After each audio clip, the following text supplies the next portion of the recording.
Saúdo os irmãos com a paz do Senhor. Amém. Voltamos no Salmo 126 e nos mesmos versículos que a nossa missionária fez a leitura nesta noite. Versículo de número 5 e versículo 6.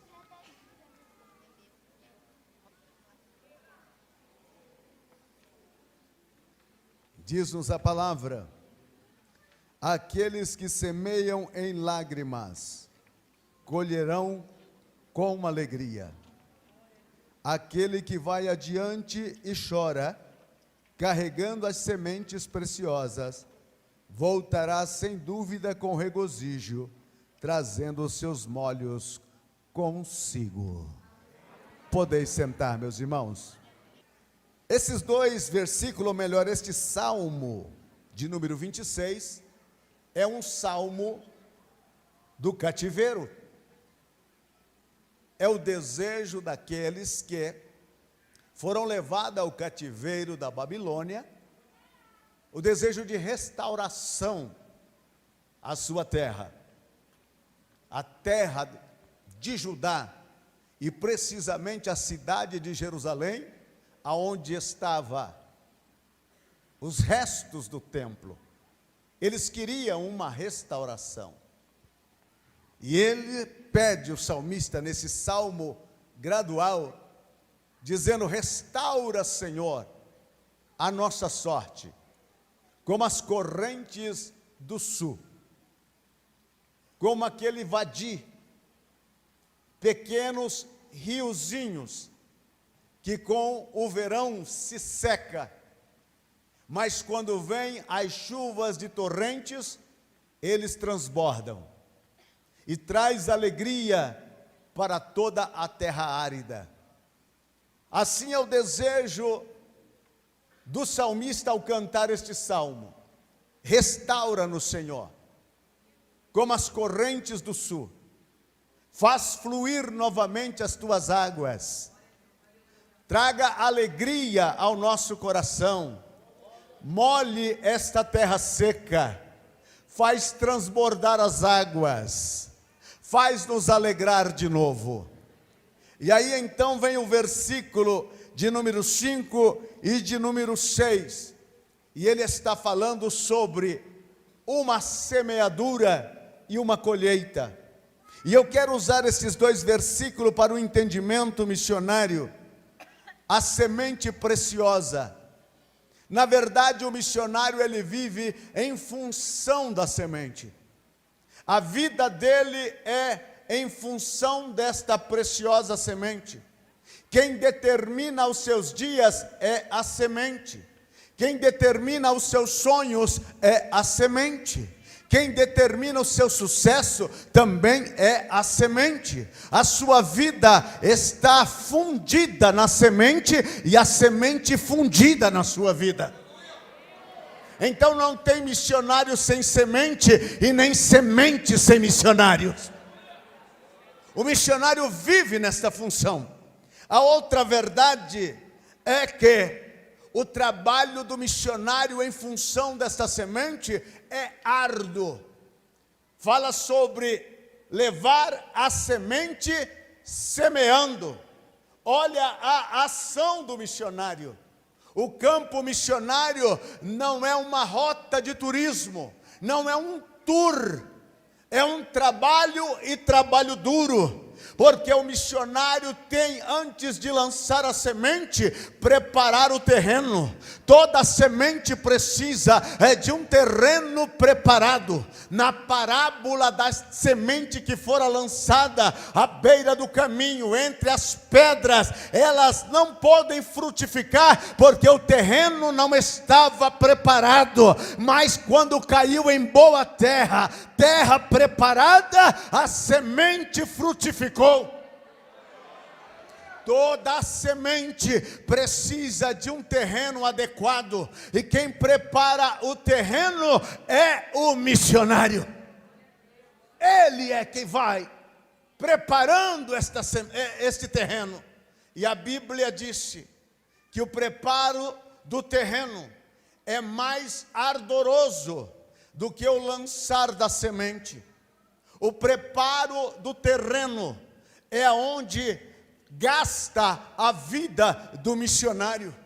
É onde, quando aquele missionário chega jovem, cheio de vida, vistoso, preparado, com força física, mas ele encontra um terreno para ser preparado, e ele começa a investir a vida dele naquele terreno. Investe 1 ano, 2 anos, 3 anos, 5 anos, 10 anos, o terreno começa a ficar bom, mas a sua vida começa a ficar gasta, o terreno começa a ficar preparado, mas os sinais do gasto da vida no missionário já começa a apresentar. As suas forças diminuem, o seu poder de conquista é menor, mas o terreno já está preparado.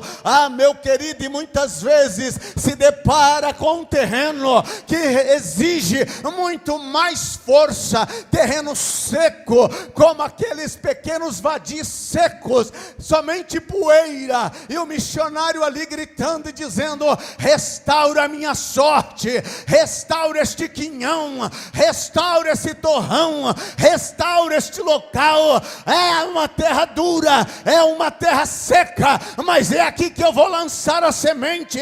O tempo vai fazer com que essa terra se molhe. E muitas vezes o missionário espera a chuva para molhar a terra, para descer o aguaceiro pelos vadios, e nada acontece.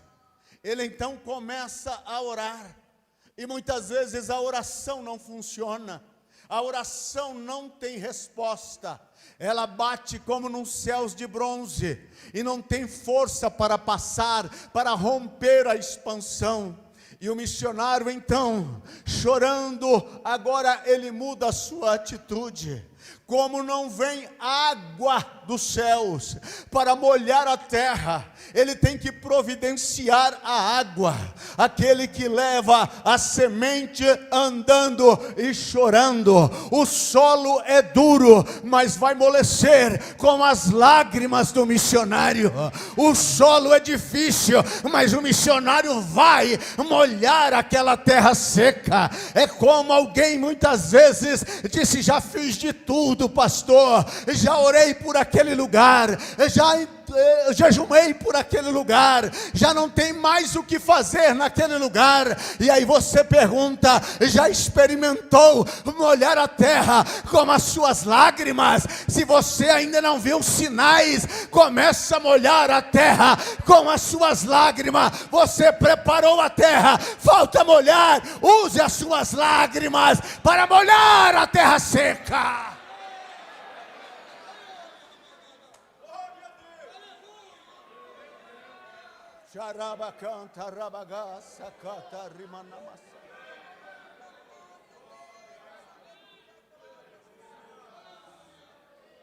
O alforje estava cheio de semente, mas os olhos estavam cheios de lágrimas. Não podia lançar a semente antes de molhar a terra. Comece a chorar. Se você vê que o coração do teu esposo é uma terra seca, comece a chorar. Se você vê que o coração dos seus filhos é uma terra seca, comece a chorar. Vou amolecer essa terra com as minhas lágrimas e vou introduzir a semente lá. Vou introduzir a semente lá.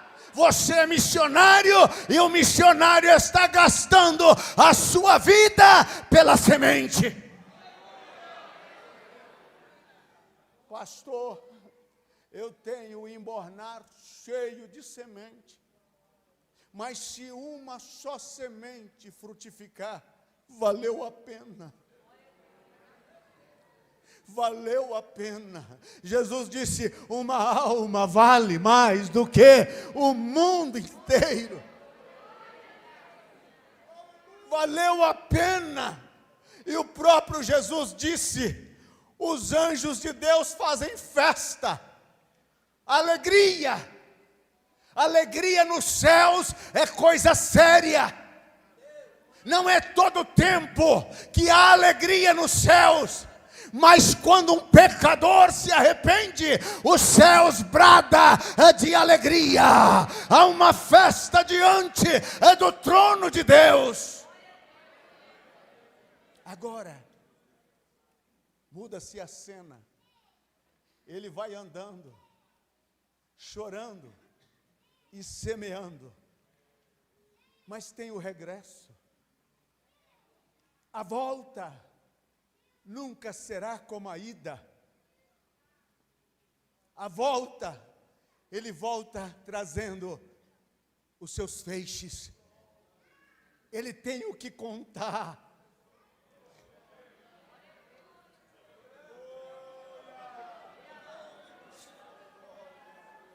Ele tem o que contar.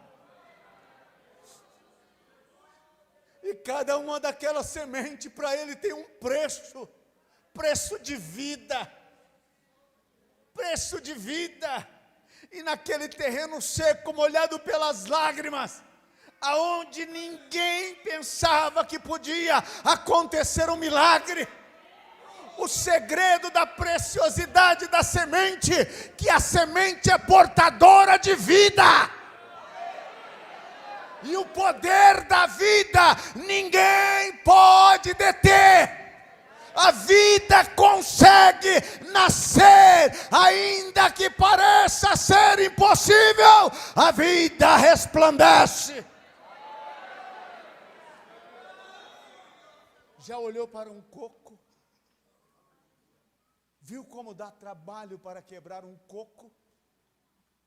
Você lança um coco na terra. É duro. A sua casca é dura. Mas passado alguns dias e tempos, uma pequenina folhinha verde vem rompendo. E você pergunta como? Como? O que tem mais força, a casca ou a folhinha verde? O que tem, aonde está a força? A força está na vida. Nada detém a vida. A semente é portadora de vida. A casca pode ser dura, mas a vida rompe a casca. A vida aparece. A vida aparece.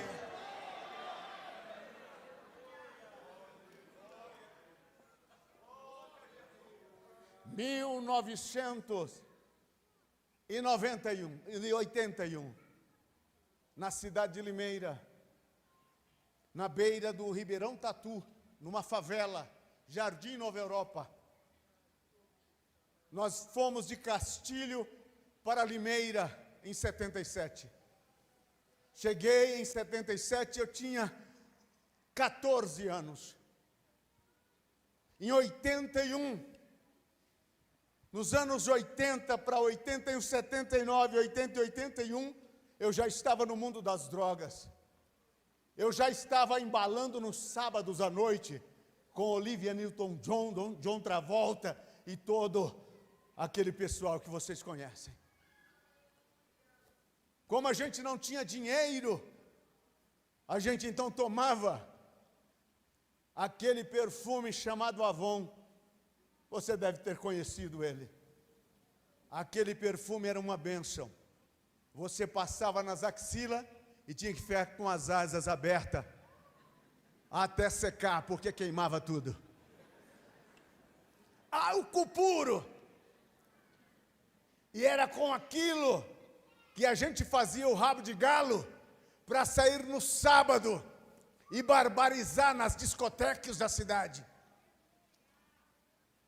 E eu muitas vezes chegava em casa, minha mãe não crente, meu pai não crente, ninguém em casa crente. A gente não gostava de vocês, tinha pavor de vocês. Vocês nunca tinham feito mal algum pela gente, mas vocês eram nossos inimigos. Eu me lembro de um episódio que em casa se fazia uma festa no meio do ano, aquela festa conhecida, festa julina, e em casa levantava um mastro. E uns crentes da Assembleia de Deus chegaram para falar do Evangelho. E muitos crentes, não estou falando aqui vocês, porque vocês são inteligentes e sábios e bem ensinados, mas alguns crentes não vigiam na terra. E um daqueles crentes disse para minha mãe: isto daí, que era o mastro do São João, é coisa do padre, né?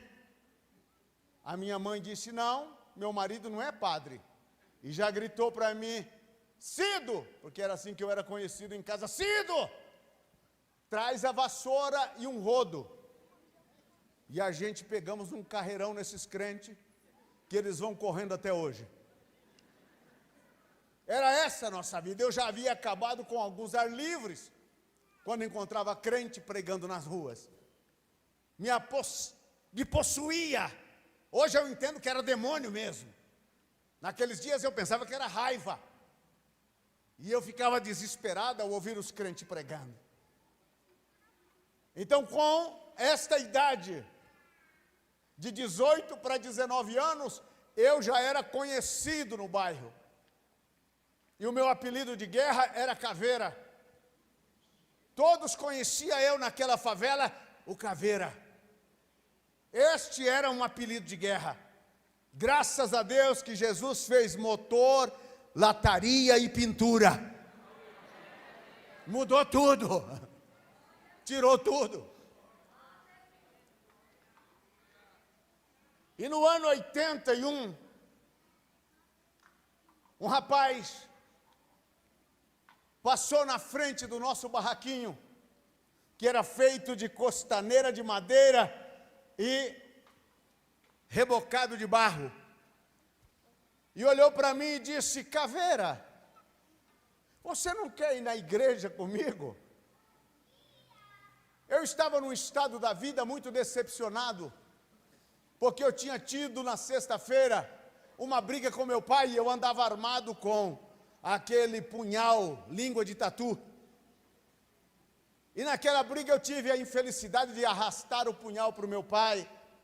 Meu pai agarrou um martelo bulova que ele tinha. Foi um momento muito desagradável. A minha mãe se colocou na frente.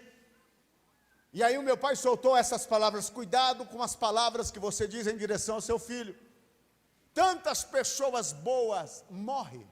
Por que você não morre também? Aquilo foi como uma martelada no meu coração. Eu disse: ninguém me ama. Vou colocar um ponto final na minha vida. E saí, naqueles dias, havia um anel viário, e hoje é asfaltado, que circundava toda a cidade de Limeira. Era o mês de julho, e era a safra da cana queimada. E os caminhões cruzavam ali, vindo dos canaviais e indo para a cidade de Iracemápolis.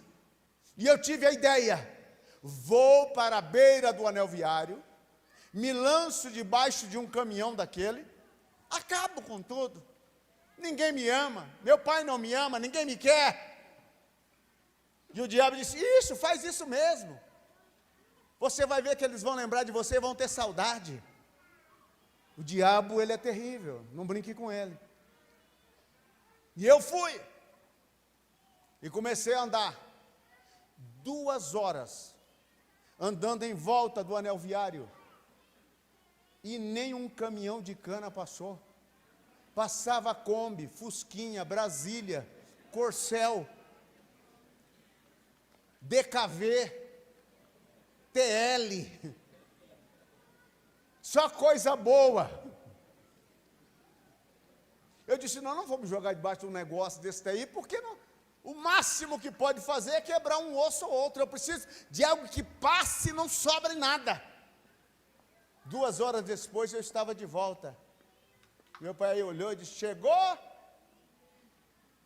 E eu decepcionado, porque nem para se matar eu servia, nem para se suicidar. Entrei no quarto, E no outro dia era sábado, quando o Juraci passou e fez esse convite. Eu disse para ele, rapaz, eu vou. Eu estou precisando de uma namorada. E me disseram que na igreja dos crentes tem umas meninas bonitas, sim ou não? Amém? Estou tentando fazer a propaganda. Ou não? E eu fui para lá, na intenção de conseguir uma namorada. Achei um namorado. Era uma igreja como se fosse um ponto de pregação, uma meia água. O culto já tinha começado e nós chegamos e estava uma irmã contando um testemunho.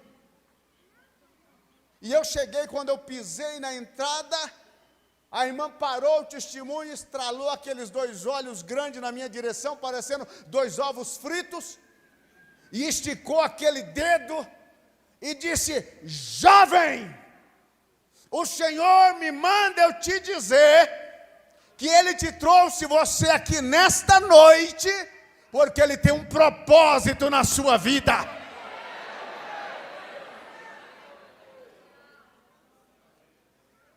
No mundo da incredulidade, as pessoas sempre diziam, olha, não vá na igreja dos crentes, porque os crentes dizem, Jesus te ama, faz um lavado no seu cérebro, e aí você fica casa, igreja, casa, igreja, casa. Logo veio esse pensamento.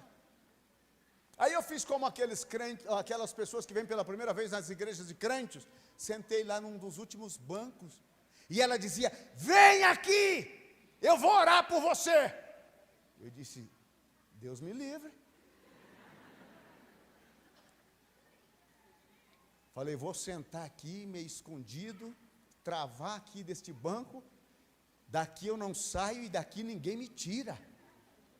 E garrei ali e ela está aos gritos, vem aqui! E todos os irmãos assustados.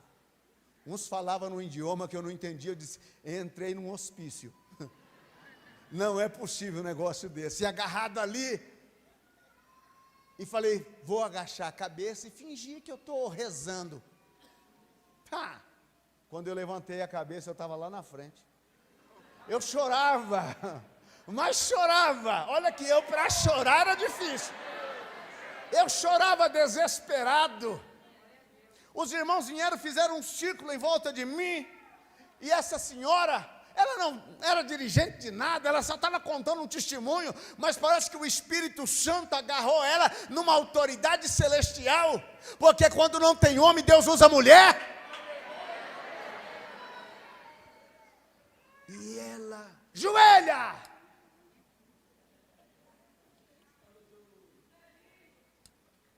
Eu usava um cabelo, sabe aquele cabelo casa de piolho? A gente penteava com aquele aro, né? Aqueles arozinho, pedaço de pau feito como se fosse um triângulo, e ó, aquilo era uma coisa, vocês precisavam ver uma foto. Você ia querer comprar a foto para colocar na sua horta. Era uma coisa extraordinária.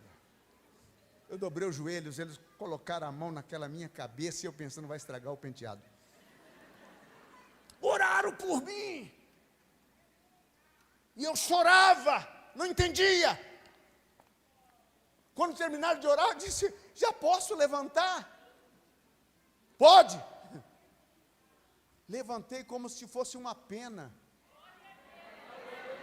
Parece que toneladas foi tirado de mim.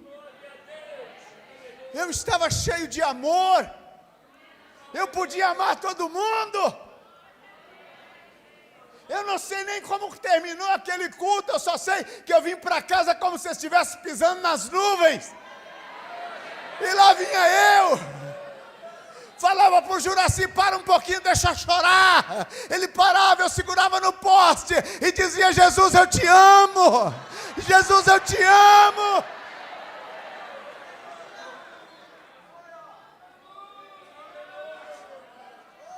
Cheguei em casa. A primeira pessoa que eu encontro é o meu pai. Eu me ajoelhei nos pés dele e disse, pai, me perdoa. Eu fui um louco. Até hoje eu só tenho dado desgosto para o Senhor. Mas eu prometo para o Senhor que a partir de hoje eu não sou mais aquele filho que o Senhor conheceu até ontem. Jesus entrou no meu coração, me encheu de amor. Agarrei ele, abracei ele, beijei ele. Ele se assustava. Minha mãe disse: o que aconteceu com você? Eu disse: eu estou vindo dos céus. Eu fiz uma viagem até os céus. Eu fui até lá. E o amor dos céus pegou o meu coração. Trocou completamente. O meu irmão José Benedito, 6 anos sem conversar com ele. Eu disse: meu irmão, você é meu irmão. Me perdoa. Cai por terra agora toda a inimizade entre a gente. E eu comecei a minha vida cristã. Eu não tinha roupa. Eu tinha uma calça, uma camisa, uma sandália, uma situação paupérrima. E muitas vezes a minha mãe colocava a calça para secar no varal de fora. E eu ficava enrolado na toalha esperando secar para ir para o culto. Todos os cultos eu estava lá. Não perdia nenhum culto. Com 16 dias de convertido, o pastor olhou para mim e disse: menino, você é crente de verdade? Eu disse: sou. Ele disse: vai ter um batismo em águas. Você quer batizar? Eu disse: quero. Ele disse: você ainda está fumando? Disse: nunca mais. Está bebendo? Nunca mais. Está fumando maconha? Nunca mais.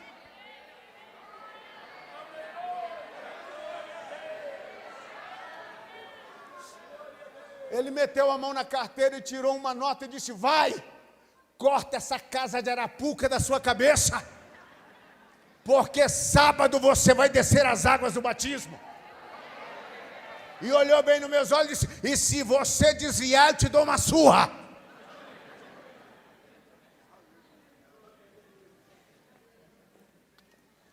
Vocês que são do meu tempo sabem como era o tratamento. O tratamento era bruto, meu irmão, mas funcionava. Funcionava, dava certo. Descia as águas. 40 dias de crente. Pensa num camarada feliz. Desempregado, mas feliz. Sem dinheiro, mas feliz. Sem roupa, mais feliz. Aquela calça e aquela camisa conhecia o caminho da igreja. Podia soltar as duas sozinhas, ela batia lá. Pensa numa calça e numa camisa convertida. Tinha dia que eu não estava com muita vontade de ir no culto, elas diziam: não vai? Já estou arrumada. E eu estava lá, 40 dias de crente, numa vigília na igreja, no porão da igreja. Pensa num lugar quente. Se existe purgatório lá, era um porãozinho quente. Mas de repente, lembra daquelas irmãzinhas do coque? Que o fogo começava a pegar, a presença do Senhor invadia aquele lugar.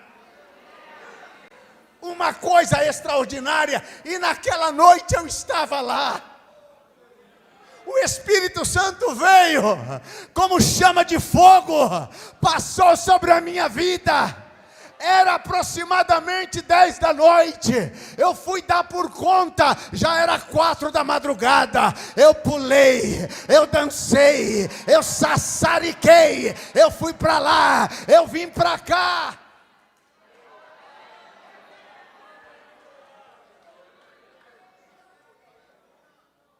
Na outra semana, havia uma consagração na nossa igreja. O pastor fez o convite e disse: vai começar às 6 da manhã e vai até às 3 da tarde. Quem quer vir? Não pode tomar café, não pode nem tomar água. Venha como está. E eu disse, eu vou. Você lembra quando você era novo, convertido? Que chuva, você estava preocupado com chuva? Hoje, não deu para vir, furou o pneu do carro. Novo convertido, atravessava a cidade no pé.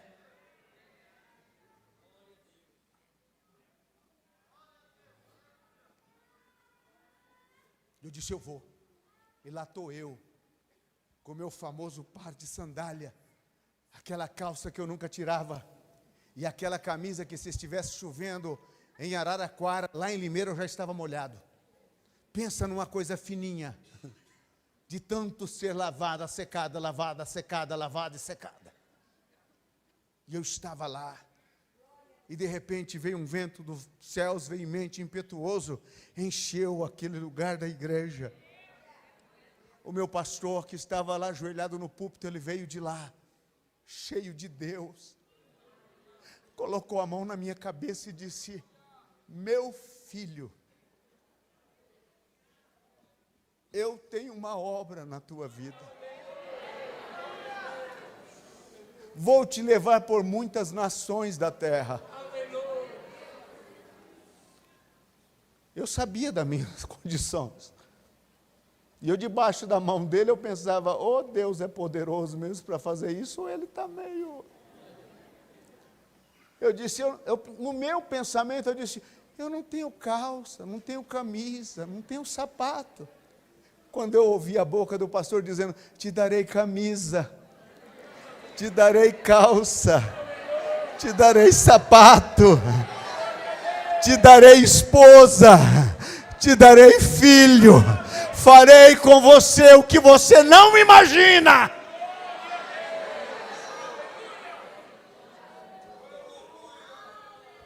Eu pensei, quando ele terminar de falar, eu vou levantar, já estou bem vestido, né, a caráter.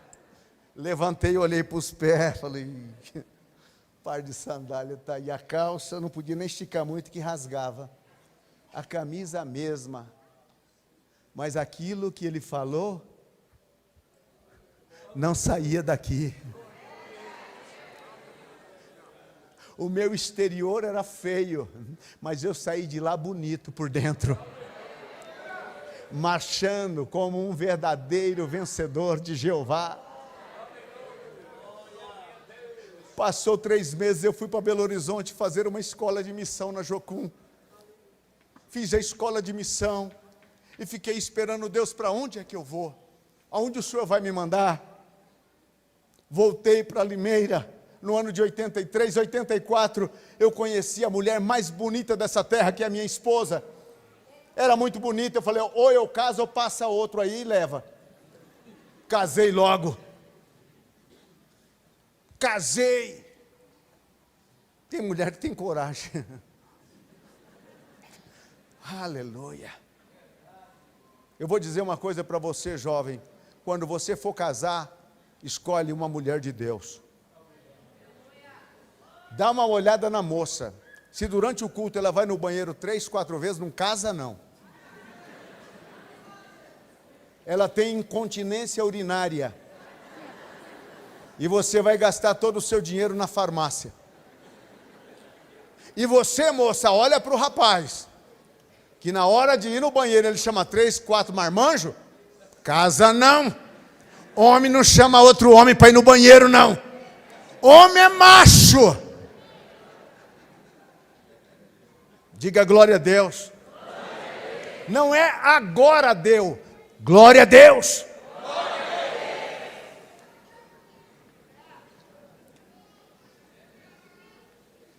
Veio o ano de 95, ou 85. Eu estava feliz, trabalhava no Vargas, uma empresa de freios em Limeira. Trabalhava no turno da noite. Com a minha esposa, morávamos em 3 cômodos alugados. Eu estava muito feliz. Eu pensei comigo, agora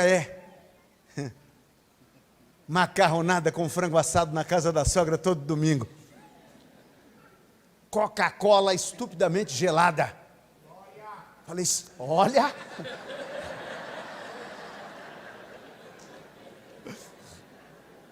Eu dizia, agora sim.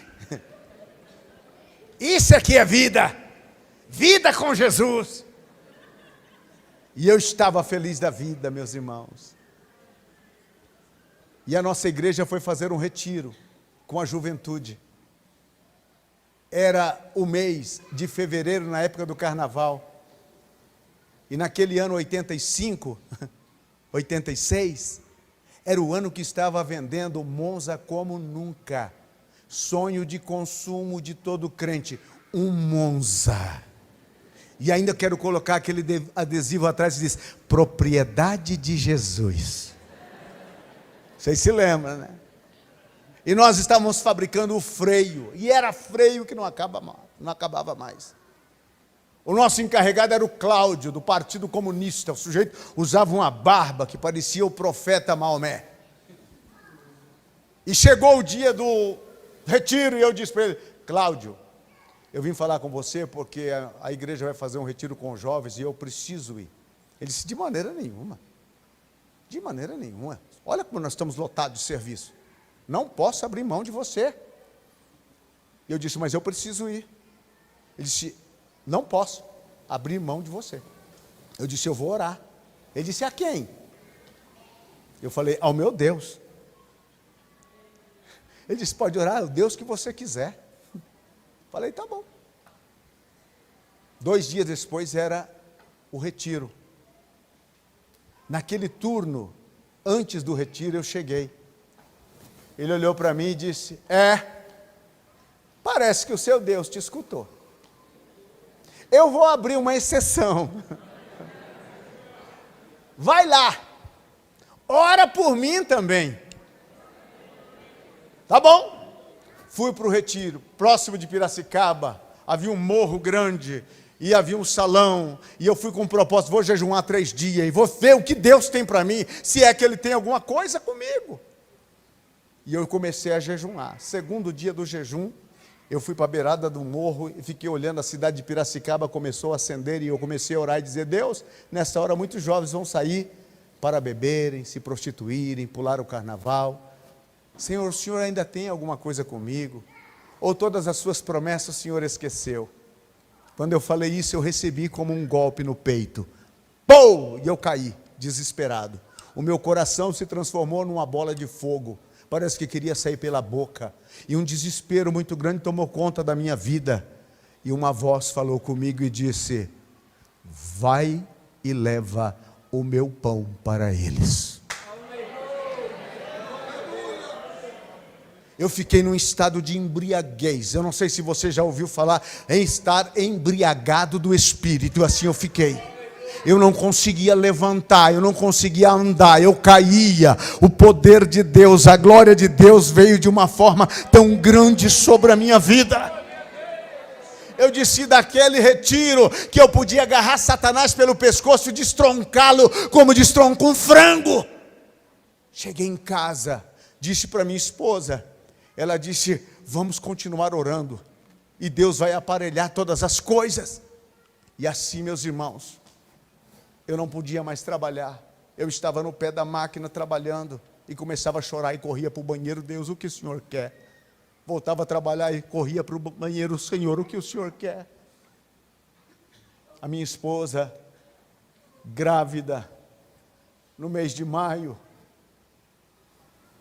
teve a nossa filha Karen, que eu quero pedir a vocês que orem por ela. Hoje ela tem 36 anos, foi diagnosticada com câncer, extraíram o câncer e agora prossegue aí no tratamento. Quando você for orar, lembre-se dela, porque o Deus que eu sirvo, Ele cura câncer.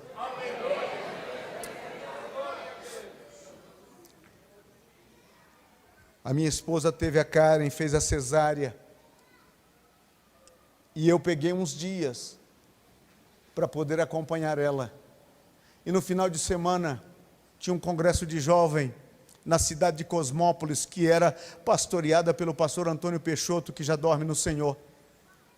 E o irmão Lázaro passou lá, o senhor deve conhecer o Lázaro, Lázaro Cecílio de Jesus. Ele passou lá na casa da minha sogra, onde a minha esposa estava passando o período da dieta. e disse: Aparecido, vamos no congresso de jovens que está acontecendo em Cosmópolis. A equipe dos Gideões vai estar aí. Pastor Cisino, César Furtado, Amaury Colares, eles vão vir, eles vão estar. E você vive sempre falando de pregar o Evangelho. Vamos lá para você conhecer eles. E eu lá fui. Fiquei no período do domingo de manhã. E no domingo à tarde, o presbítero, que era presbítero na época, Amaury Colares, que já dorme também no Senhor, ele pregou sobre o bom combate de Paulo.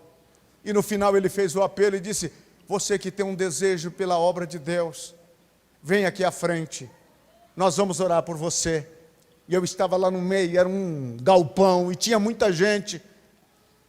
E eu estava lá no meio e o meu pensamento foi: se Deus realmente tem alguma coisa com a minha vida, para Ele não é difícil de me encontrar aqui, porque Ele encontrou Saul escondido lá entre a cavalgadura dos camelos. E eu joelhei ali no meio e começou a oração. E quando começaram a orar, eu comecei a sentir o mesmo que eu havia sentido lá no retiro. O meu coração ferveu, a minha alma entrou em pânico e eu pensei que ia morrer. Aí escutei uma voz que vinha da plataforma que dizia: pega esse jovem para mim, pega esse jovem para mim. Vieram 2 diáconos, um pegou pelo um braço, outro para o outro, me levaram na plataforma. Eu não sabia o que estava acontecendo. A equipe dos Gideões chorava, o pastor Cisino chorava e disse: eu não sei quem é esse jovem, nunca ouvi, mas o Espírito de Deus me disse que tem uma obra na vida dele, e é para mim enviar ele para o Amazonas. Eu só sabia chorar. Terminou aquela tarde, eu vim embora. Vim para a casa da minha sogra. E quando eu cheguei na casa da minha sogra, no quarto onde estava hospedado com a minha esposa, que eu pisei na entrada do quarto, a minha esposa estava com o rosto virado para a parede. Ela olhou para mim, virando o rosto, chorando, e disse: nós vamos embora. Eu disse: como assim? Ela disse: sim, nós vamos embora. Era umas 4 da tarde, um ser de branco entrou aqui, me pegou da mão e me levou para um lugar onde não tem estrada, só tem rios, as casas são cobertas de palha, as paredes é feita com palhas de palmeira. É um povo de uma cor muito cinzenta, é um povo que não tem roupa. E este ser me disse: é aqui que eu vou trazer vocês. Andai, xarabacata, révia, coma na machai.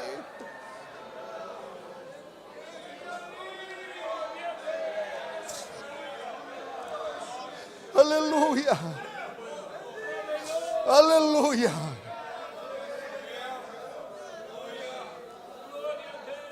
Cheguei na empresa, olhei nos olhos do Cláudio e disse: acerta o meu que eu já estou indo. Ele disse: como assim? Estou indo. Estou indo para onde? Para o Amazonas. Você é doido? Sou doido por Jesus. O que você vai fazer lá com a esposa e uma criança recém-nascida? Eu disse: vou pregar o Evangelho. E Deus me disse que tem pressa e eu não posso esperar. Cheguei no dia 23 de setembro do ano de 1986, quando o avião da Transbrasil começou a voar sobre as florestas do Amazonas. A gente olhava, os rios pareciam umas cobras sinuosas, e eu pensava comigo: é muito grande, é muito grande. E a minha esposa pegou da minha mão e disse: o nosso Deus é maior.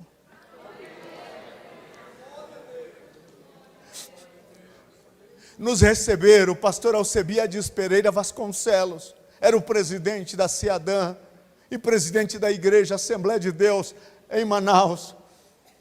Eles tinham comprado o que é hoje o Complexo Canaã, E naqueles dias que eles tinham comprado aquele complexo que hoje é lindo, aquele auditório, era antes uma clínica de hospícios para loucos. Nós fomos os primeiros que moramos ali. Havia recém-comprado e a gente entrou ali. Pensa num lugar que tinha capeta. À noite a gente escutava as portas bater.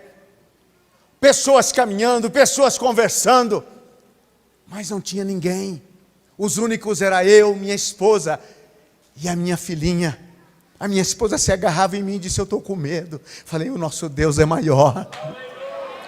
O nosso Deus é maior. Fomos para Barcelos. 4 dias e 4 noites de viagem de barco para a cidade de Barcelos, no Rio Negro. Ficamos com o missionário Aurindo, que estava lá, até chegar à convenção em dezembro de 86. E quando chegou a convenção, viemos para Manaus. E cheguei em Manaus, pastor Alcebiades disse: irmão Aparecido, você chegou e aqui no Amazonas funciona assim. Para você provar que tem chamada de Deus, você tem que abrir trabalho. Diz: pastor, eu estou aqui para o que der e para o que vier. Ele disse: então você vai para o Badajoz. Maravilha! E fomos para o Badajoz. Ano de 87, o Badajoz, uma comunidade com 17 famílias. 33 horas de viagem de barco de Manaus a Codajás. E mais 34 horas de viagem de Codajás ao Badajoz. Entrava pelo rio Badajoz e lá adiante fazia um lago. E ali a gente foi começar uma obra para Jesus. E eu me lembro, meus irmãos, que naquele lugar ninguém queria saber da gente. O irmão Jorge Aragão, que foi deixar a gente com o barquinho dele, ele disse para mim: olha, irmão Aparecido, manda notícia. E descarregou as nossas malas, um fogãozinho de 2 bocas, com um botijãozinho de gás, daquele pequenininho. Manda notícia. Eu desci na terra, atei uma rede de um jambeiro ao outro. A Francisca colocou a Karen na rede. Eu disse: eu vou dar uma volta no povoado para ver se eu consigo um lugar para a gente passar a noite. Dei a primeira volta, não consegui ver ninguém. Alguns que eu via, eles corriam, se escondiam. Voltei lá onde estava a Francisca com a Karen, as mutucas, mucuim, meruim, não é língua estranha não, é inseto de lá. Já tinha encontrado elas, com as pernas toda empolada. Eu disse: minha filha, não consegui nada, não vi ninguém, vamos orar. No campo missionário, meu irmão, ou você ora, ou você morre. E oramos debaixo daquele jambeiro. E eu disse: vou sair mais uma vez. O sol já estava começando a se pôr. E eu saí rapidamente pelos triozinhos. E de longe vi um senhor que olhou para mim e sorriu. Eu sorri para ele e me aproximei. Ele disse: boa tarde, meu nome é Anísio. Eu estou indo embora para Codajás. Tem uma casa aqui para vender. E só preciso vender a casa para ir embora. Eu disse: meu nome é Aparecido. Eu estou chegando para morar aqui. E eu compro a tua casa. Ele disse: eu vendo a tua casa. Eu disse: está comprado. Só não tem dinheiro para pagar. Mas a Bíblia diz: comprar sem dinheiro e sem preço. Entramos para dentro da casa. 6 meses naquele lugar. Nós não ganhamos uma viva alma para Jesus. Tudo que você pode pensar que você aprende na teoria, eu tinha colocado lá em prática e nada dava certo. Pulava. Orar pulando. Aprendi a orar pulando. Orar cantando. Aprendi a orar cantando. Toda a forma que você imaginava. E eu tentava falar com as pessoas, elas fugiam, corriam, iam para um lado e iam para o outro. Sabe, meus irmãos, com 6 meses acabou o mantimento nosso. E para fazer uma compra eu tinha que ir a Codajás, viajar 34 horas de barco. E não era fácil. Naquela época, eu tinha aberto uma conta no Banco do Bradesco. Os Gideões depositavam o meu meio salário mínimo por mês. E então eu ia para lá. Cheguei em Codajás, abri uma outra conta no BEA, Banco do Estado do Amazonas. Colocava um cheque do Bradesco no BEA, 8 dias na compensação. Para depois tirar o dinheiro, fazer a compra e esperar uma carona que fosse para o Badajoz para me levar. E para passar um barco no Badajoz, descendo para Codajás, você precisava orar. E começamos a orar, começamos a orar, e começamos a orar. Minha esposa já estava grávida do nosso segundo filho. E sabe, meus queridos irmãos, quando foi por volta das 3 da madrugada, a gente escutou um barulho do barco que vinha. Pou, pou, pou, pou, pou, pou. Eu disse, aí vem a nossa bênção. 6 da manhã ele encostou. E eu fui lá conversar com ele. Era o senhor José Bananeiro. Ele vivia de comprar banana na beira do lago. E eu disse, senhor José, eu preciso descer a Codajás. Contei toda a história para ele. Ele disse, dá uma olhada no barco. Aquilo tinha cacho de banana por todo lado. Ele disse, para levar mulher não tem jeito. E para levar criança, pior ainda. O senhor também não tem como ir. Mas se o senhor quiser ir em cima dos cachos de banana, a minha esposa já tinha preparado a mala, estava tudo certo. Você não sabe o que era, naquela época, ficar 6 meses sem tomar uma Coca-Cola. Você não sabe o que é isso. A felicidade de poder ir para um ambiente mais sociável. E eu cheguei e disse, minha filha, nós vamos orar por outro barco. Esse não dá para ir. Está cheio de caixa de banana. Ela disse, não, vai você. Eu fico com a menina. Eu disse, mas como? Aí não tem comida. Está acabando o leite, o açúcar da menina. Como que você vai ficar? Vai. Deus vai cuidar de mim. E eu subi naqueles cachos de banana, me acomodei como pude, e ela ficou na beira do barranco, dizendo, volta logo. 45 dias depois para voltar. Não conseguia uma passagem que ia para o bendito do Badajoz. E eu lá em Codajás, eu orava, eu gritava, dizia, Deus, que falta de responsabilidade a minha. Morreu minha esposa. Não tinha como comunicar. Hoje, WhatsApp. Hoje, chamada de celular. Naquele tempo, era só a rádio Cipó. Não tinha nada, absolutamente nada. E eu dizia, Deus, como vai ser isso? Até que eu consegui uma passagem com um barco que ia passar por lá. E vinha com o coração na mão, dizendo, Deus, será que está viva? Será que morreu? E quando o barco fez o lançante que entrou para dentro do lago, naqueles dias, quando ia chegar um barco na beira de um povoado daquele no Amazonas, era como se o Bolsonaro estivesse chegando numa cidade. Todo mundo corria para ver. E ela é baixinha, no meio dos demais eu não conseguia ver. Eu dizia, morreu. E de repente eu consegui divisar, ela estava mais bonita, mais cuidada. Eu disse as coisas, ela disse, meu amor, como é que você está? Eu tenho boa notícia para você. Eu disse, eu estou bem, vamos descarregar essas coisas. E fomos levando as coisas para casa. E a casa que a gente tinha comprado, tinha 2 pavimentos, a gente morava em cima e tinha uma sala ampla embaixo.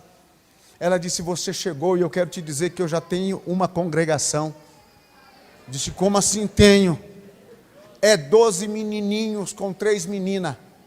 Mas pensa numa congregação barulhenta. Hoje você chegou, nós vamos ter culto.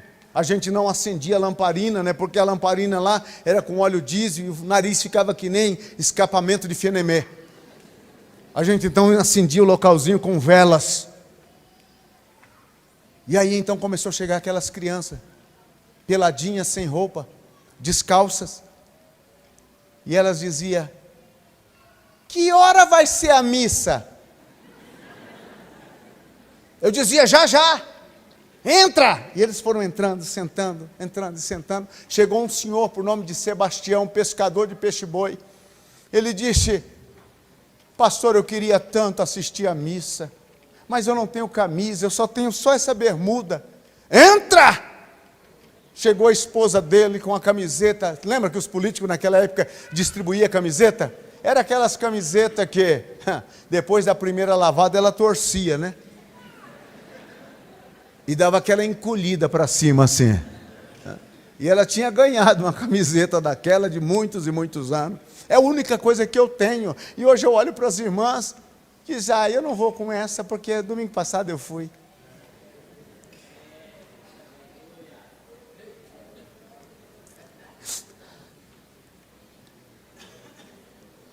começamos a missa, cantando os hinos da harpa. O hino de número 15, no campo missionário, pensa, é o hino que você canta em todo culto. O pessoal disse, furou.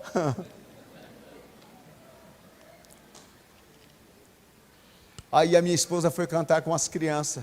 Aquela musiquinha que a gente cantava na escola dominical, sou um soldadinho de Jesus. E aquelas crianças cantavam, e no meio deles tinha um por nome de Franklin, que era mais altinho assim, levantou as duas mãos para os céus, e dizia, obrigado, Jesus. Obrigado por ter enviado o pastor para mostrar o caminho do céu para a gente.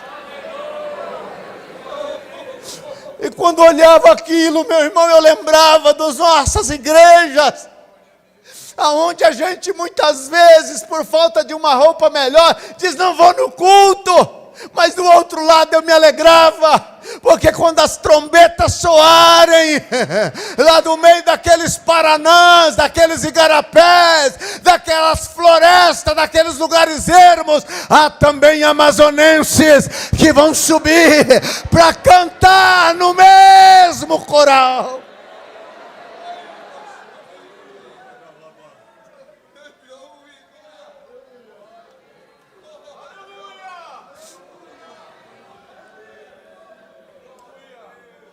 Me dá mais 5 minutos.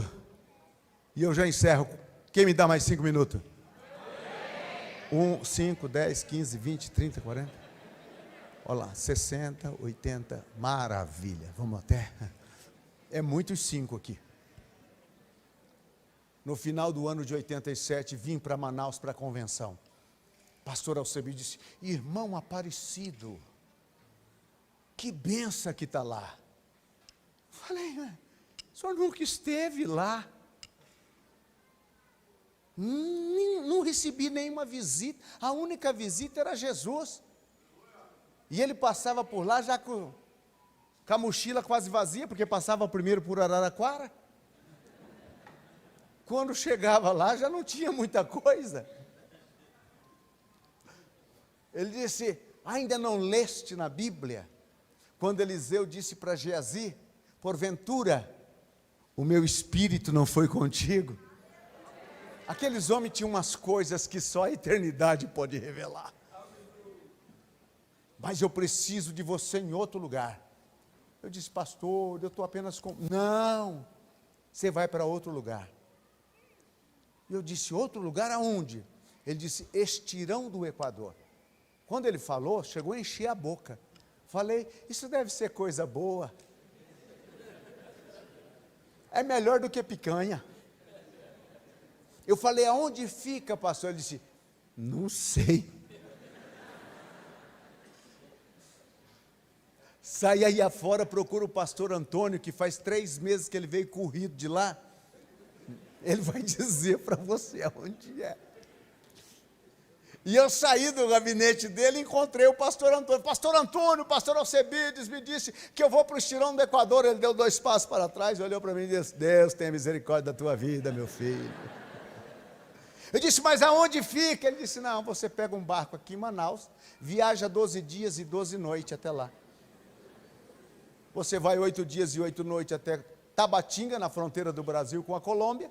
E aí você viaja mais 4 dias e 4 noites pelo Rio Javari, passando por Benjamin Constant, Atalaia do Norte, lá onde o vento faz a curva e começa o Brasil, lá é o tal do Estirão do Equador. E nós fomos para lá, ficamos 5 anos lá. 5 anos lá. Gostaria de poder ter tempo para contar mais a vocês. Mas vou contar somente isso. E vou parar. Quando nós estávamos no final do 4 para os 5 anos, o meu filho, Elionai, menino esperto, hoje mora em Uruguaiana, no Rio Grande do Sul. Hoje ele já está com 35 anos. Eu tinha em casa um quartinho onde eu entrava toda manhã lá para orar, fazer o devocional. E naquela manhã eu entrei no quartinho, estou lá orando. Quando esse menino chegou e me puxou pela camisa e disse, papai, eu quero falar com o senhor. Eu disse, meu filho, teu pai está orando, quando ele terminar ele vai te atender. Ele disse, tá bom, pai. E saiu, ele andava arrastando uma mantazinha amarela, para lá e para cá.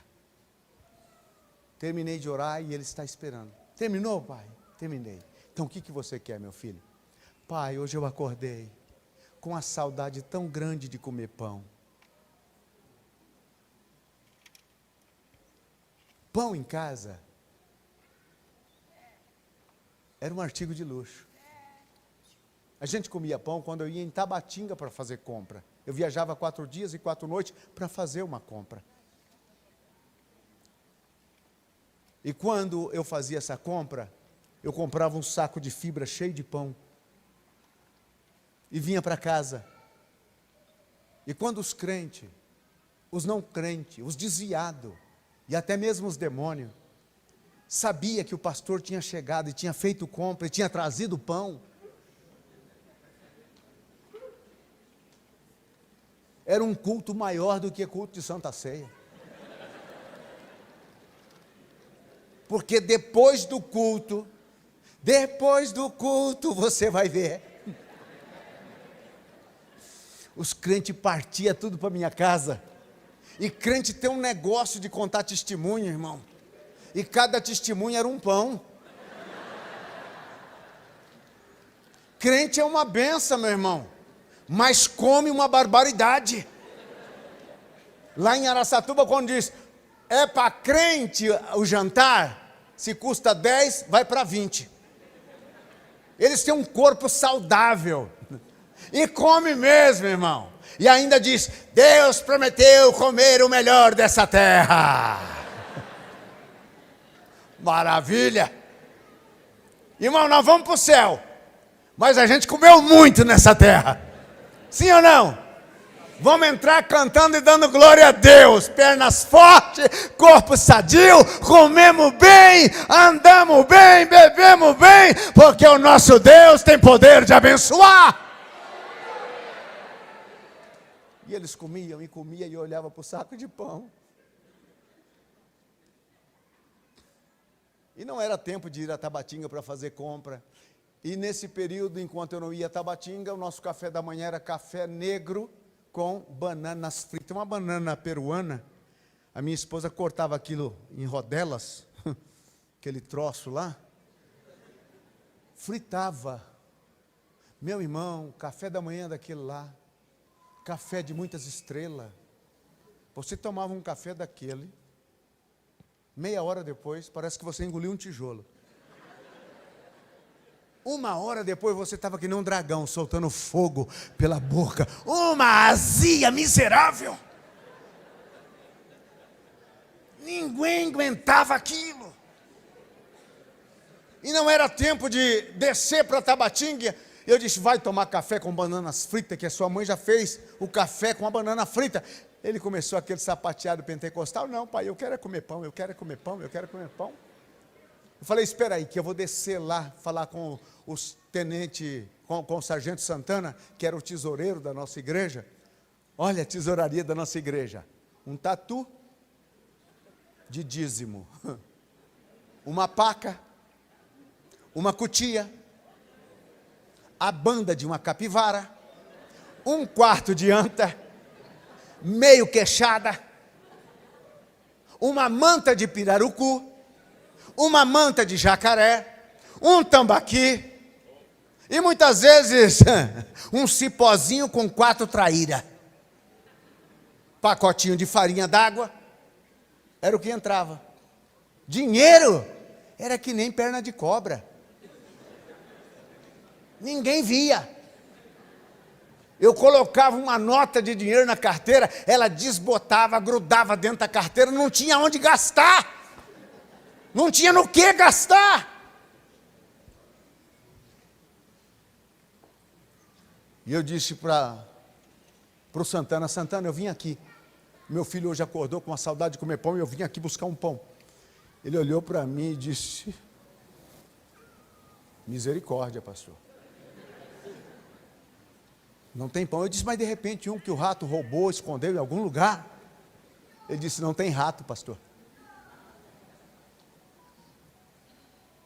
Eu voltei para casa.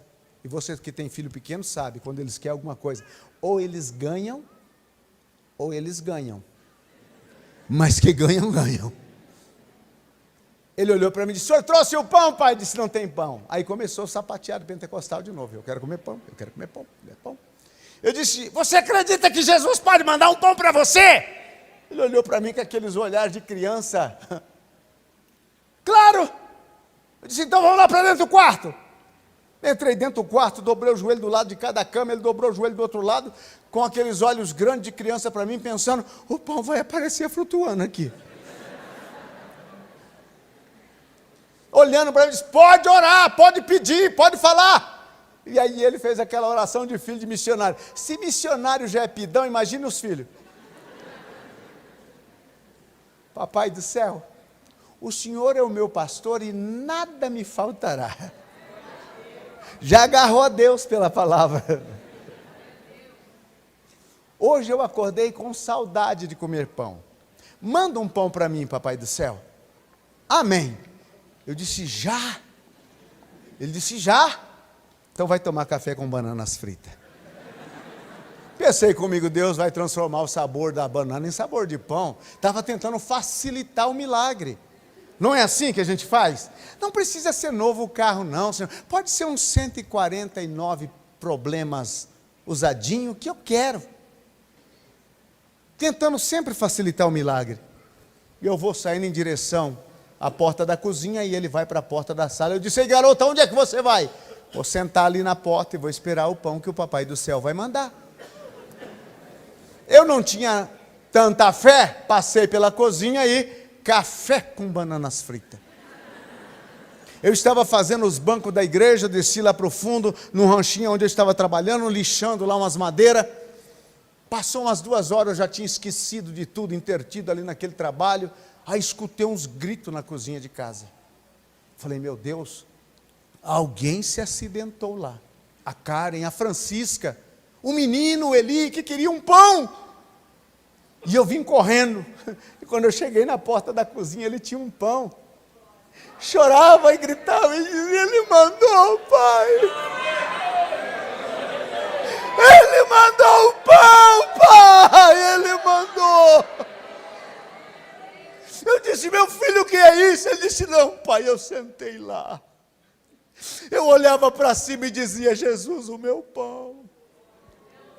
Olhava para baixo e dizia: Jesus, o meu pão. Apareceu um soldado, pai, ele tinha este pão e falou: menino, você quer esse pão?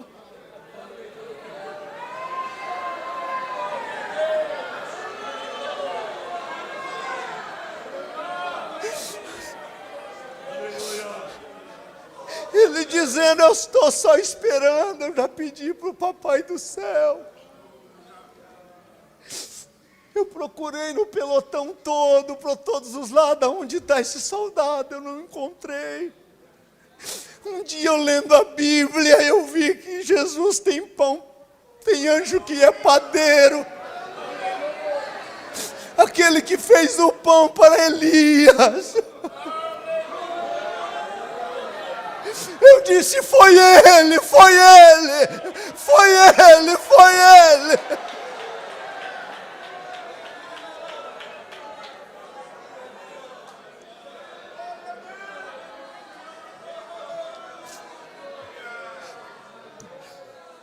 Andai xaraba catarépia.